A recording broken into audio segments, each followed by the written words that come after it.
மாயா, இவ்ளோ பெரிய கொட்டேஷன் கொடுத்திருக்காங்க. பின்ன கேட்டரிங் ஆர்டர்னா சும்மாவா? ஹோட்டல் பிசினஸ்ல மட்டும்தான் எவ்ளோ முதல் போடுறோமோ அதை விட 3 மடங்கு எடுக்கலாம் தானா?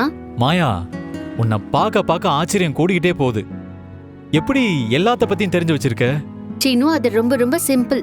நமக்கு பிடிச்சவங்களோட நம்ம ரிலேஷன்ஷிப் வச்சுக்கணும்னா அவங்களுக்கு பிடிச்ச விஷயத்த பத்தி தெரிஞ்சு வச்சுக்கணும். அப்படிதான் ஒவ்வொருத்தருக்கா ஒவ்வொரு விஷயத்த பத்தி தெரிஞ்சு வச்சிருக்கேன். மாயா, நிஜமாவே நீ கிரேட் தான். என்ன பாராட்டினது போதும், வாங்க போய் கொட்டேஷன் கொடுக்கலாம். இந்த இடத்துக்கு நான் வருவேன்னு எதிர்பார்க்கல. ஆமா ஆமா சீனு, நீ சொன்னது சரிதான். இரும்படிக்கிற இடத்துல ஈக்கு என்ன வேலை? பேசுடி, பேசு. நான் ஈதான். எவ்வளவு பெரிய யானையா இருந்தாலும் ஈ காதுக்குள்ள போனா என்ன ஆகும்னு தெரியும்ல. சரியாதான் சொல்றா. உனக்கு தான் யாருமே நிம்மதியா இருந்தா பிடிக்காதே. பிடிக்காது. அதுவும் உங்க குடும்ப சந்தோஷமாவும் நிம்மதியாவும் இருந்தா எனக்கு பிடிக்கவே பிடிக்காது. ச்சே. இங்க பாரு, இந்த கான்ட்ராக்ட் நிச்சயமா உங்களுக்கு கிடைக்காது. அதே எப்படி? யாரு கம்மியா கோட் பண்ணிருக்காங்களோ அவங்களுக்கு தானே கான்ட்ராக்ட் கொடுப்பாங்க. இல்ல புவனான்னு பேர் இருக்கிறவங்களுக்கு தான் கான்ட்ராக்ட்னு எங்கேயாவது போட்டிருக்கா என்ன? ஏய், இந்த திமிர்ல தாண்டி நீங்களும் அழிஞ்சு போக போறீங்க. கெட்டது செய்யற உனக்கு திமிர் இருக்கும்போது எல்லாருக்கும் நல்லது மட்டுமே நினைக்கிற மாயாவுக்கு திமிர் இருந்தா உனக்கு பொறுக்காதே.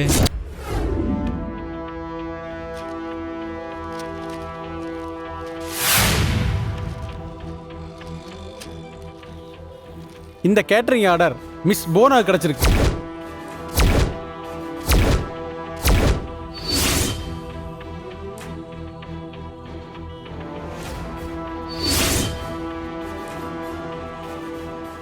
என்ன மாயா, இந்த டெண்டரை உன் தங்கச்சி தனாவுக்கு வாங்கி கொடுத்து அவளை வாழ்க்கையில முன்னேத்தலான்னு நினைச்சியா?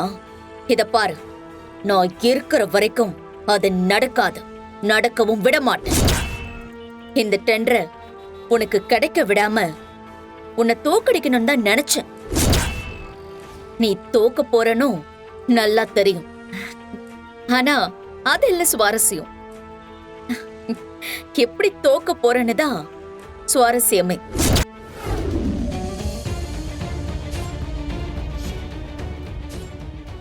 எல்லாரும் என்ன மன்னிக்கணும். இந்த கவரை சரியா பார்க்காதனால இந்த கான்ட்ராக்ட் போனாக்குன்னு நான் சொன்னேன். அதை நான் இப்போ வாபஸ் வாங்கிக்கிறேன்.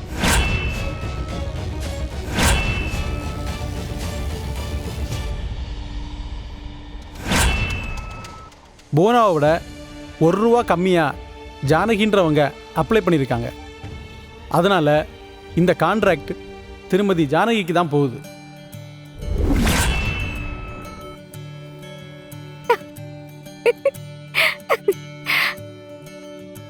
ஜானகி சார்பா இங்கே யார் வந்திருக்கீங்க?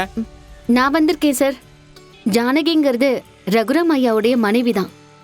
ஆம், அவங்க பொண்ணுதான் நான். அவங்க சார்பா நான் வந்திருக்கேன். ரொம்ப நல்லதுமா. உள்ளே வந்து ஒரு சைன் மட்டும் பண்ணிட்டு போயிருங்க. உள்ள வாங்கம்மா. இப்படி ஒரு ட்விஸ்ட நீ எதிர்பார்க்கல. இந்த டெண்டர்ல நீ கலந்துகிட்டதே தனாவை ஜெயிக்க விடாம பண்றதுக்கு தானே எனக்கு நல்லாவே தெரியும். எங்களை தோக்கடிக்க டெண்டர்ல நாங்க கோட் பண்ண அமௌண்ட்டை விட ₹1 நீ கம்மியா போடுவன்னு எனக்கு தெரியும். அதான் எங்க பெரியம்மா ஜானகி பேர்ல உன்னை விட ₹1, வெறும் ₹1 கம்மியா கோட் பண்ணி இன்னொரு கொட்டேஷன் போட்டேன். அது உனக்கு தெரியுமா? தெரியாதுல்ல?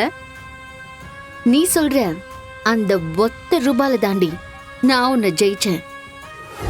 மளிகை, காய்கறி, பாத்திர பண்டம், அடுப்பு, வேலைக்கு வர ஆளுங்களுக்கு பணம் கொடுக்கணும். அதுக்கெல்லாம் நிறைய பணம் வேணுமே.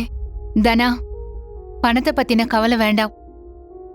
இதோ நானே வீட்ல இருந்து பணம் எடுத்துட்டு வந்திருக்கேன். இந்தா வச்சுக்கோ. மா, உனக்கு எத்தனை தடவைமா சொல்றது எனக்கு பணம் எல்லாம் வேண்டாமா? ஏய், நீ ஏன் பொண்ணுடி? உனக்கு கொடுக்கவும் நீ அதை வாங்கிக்கவும் எல்லா உரிமையும் இருக்கு. இந்தா. ஆனா எங்களுக்கும் அப்பாவுக்குமான ஒப்பந்தம் என்னன்னு உனக்கு தெரியும்ல. நாங்க சுயமா முன்னுக்கு வந்து காட்டணும். உங்க 2 பேருக்கும் நடுவுல மாட்டிக்கிட்டு நாங்க தான் முழிக்கிறோம்டி. சரி, நீ ஒண்ணு செய். நான் கொடுக்குற இந்த பணத்தை நீ கடனா வாங்கிக்கோ. உனக்கு இதுக்கப்புறம் பணம் வரும்ல, அப்ப திருப்பி கொடுத்துரு. தனா, இன்னும் என்ன யோசிக்கிற? வாங்கிக்கோ. ம்.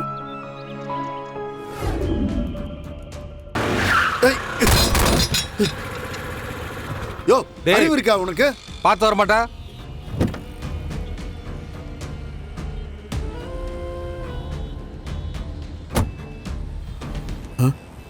இவரா? என்னையா பார்த்து வர மாட்டீங்களா? நாங்க ஒழுங்கா தான் வந்தோம். நீங்க தான். ஆமா, நான் தான். விட்டா அடிச்சு தூக்கி இருப்பேன். அந்த பணத்தையும் வச்சுக்கோங்க, அதோட இந்த பணத்தையும் சேர்த்து வச்சுக்கோங்க. எதுக்குங்க இந்த பணம்? நீங்க தனாவுக்காக சமையல் வேலைக்கோ சப்ளையர் வேலைக்கோ போகக்கூடாது. ஆ? என்ன புரிஞ்சதா? அட்வான்ஸா கை நீட்டி பணம் வாங்கிட்டோம், அப்புறம் எப்படி போகாம இருக்கிறது? இது என் தங்கச்சியோட உத்தரவு. மீறிட்டு போனீங்கன்னா, இப்போ கார்ல மோதுற மாதிரி வந்தேன்ல, நாளைக்கு நீங்க போனீங்கன்னு தெரிஞ்சது உங்க மேல கார் நிஜமாவே மோதும். இந்த கார் மோதுனா 2 பேருக்கு என்ன ஆகும்னு தெரியும்ல. ஸோ நான் சொன்னபடி நீங்க யாருமே தனாவுக்காக வேலை பார்க்க போகக்கூடாது.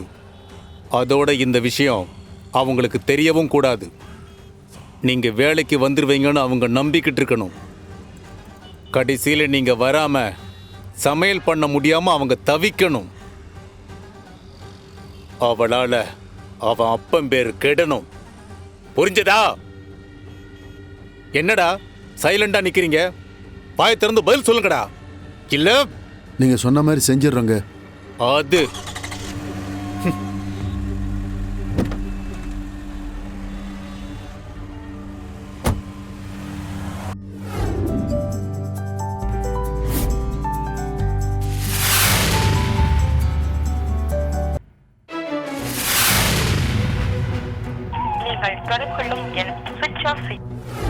என்னாச்சு கதிர்?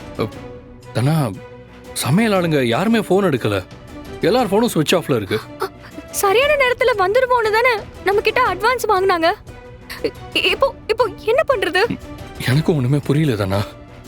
ஊருக்கே சமைக்கணும். இவ்ளோ பேருக்கு நம்ம 2 பேரால மட்டும் எப்படி சமைக்க முடியும்? அந்த காய்கறி எல்லாம் நறுக்கிறதுக்கே மதியம் ஆயிடுமே. இப்போ என்ன பண்றது கதிர்? இதுல வர அம்மா பேர்ல வர ஆர்டர் கிடைச்சிருக்கு. அதுவும் மாமாவோட பாராட்டு விழால போய் இப்படி ஆயிடுச்சு. அந்த புவனா நினைச்சதை சாதிச்சிட்டா.